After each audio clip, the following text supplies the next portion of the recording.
All right, we're back once again for our weekly visit with Erika Brown of the Manchester Cricket to tell us about all the things happening by the sea. How you doing, Erika? Hey guys, how are you? Great. Good. Okay, what is been the biggest items on your plate this week?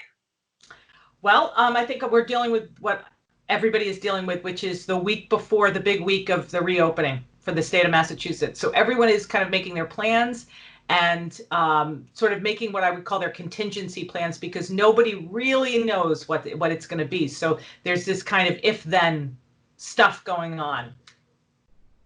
So what's the if and what's the then? Okay, well, if things go well, then we'll do this. And if things don't go really well, we'll do that.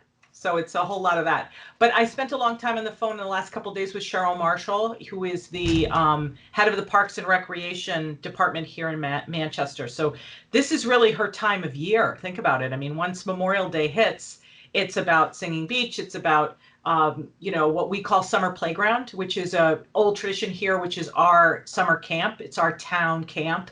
It's inexpensive, the great equalizer, and it starts off. It's a rite of passage for everyone from kindergarten all the way up through probably the beginning of middle school. And then if you stay in it, you're a CIT, and then you become like a counselor. It's like the towny thing.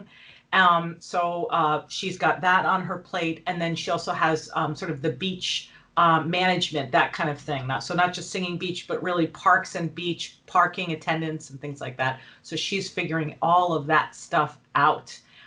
It looks like, it looks like they are going to try, and they're going to finalize this in the next couple of weeks. There's a series of things that are going to get finalized in the next couple of weeks. Number one, since we were just talking about it, they are going to try to get camp going again, which I don't know if they're doing that in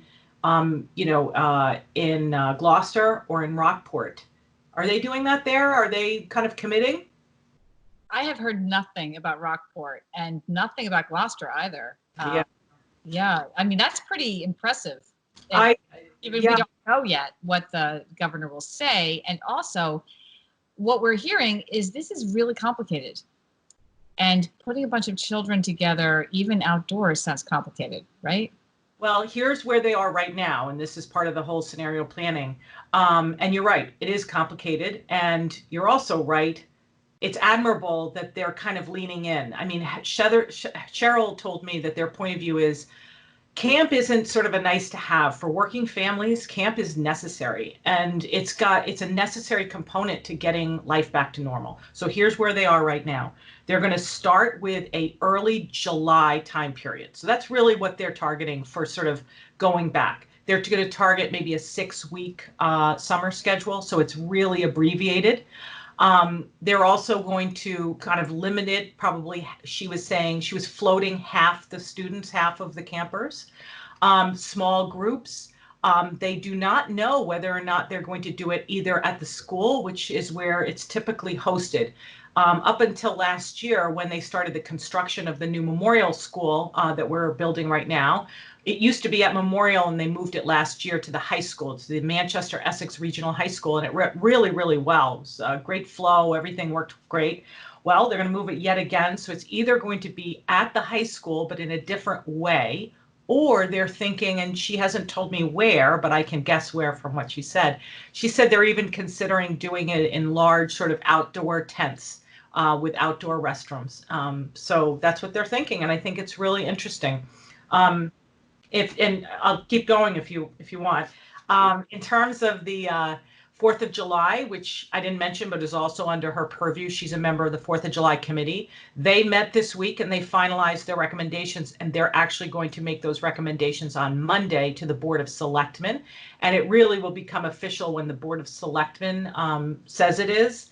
But they're going to, and I don't know what's going on in Gloucester, but it looks like they're going to have an alternate type of parade activity, and that will be, or event, I'll say, and that'll be probably not include a parade, but we don't know. But it'll take things like floats, and it will make them into a kind of socially distant, let's not congregate thing. That's what they're thinking. Interesting. Yeah. What are the COVID rates in Manchester by the Sea at this point? Are they pretty steady?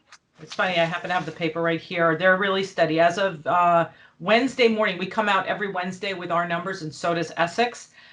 We have 17 cases in Essex and 15 in Manchester, and that's been really, really stable. Right. So I suspect that's giving the administrators encouragement to be. Yeah, it's been giving them a lot of encouragement. And I think, the theme that we keep talking about whenever we get together is what struck me is this isn't coming because people are saying, you better do this, It's coming because people are just naturally, voluntarily falling into line. And people are starting to come out. I mean, it's so beautiful. The weather has suddenly, it's funny how summer's just turned right on. It snowed last Saturday morning.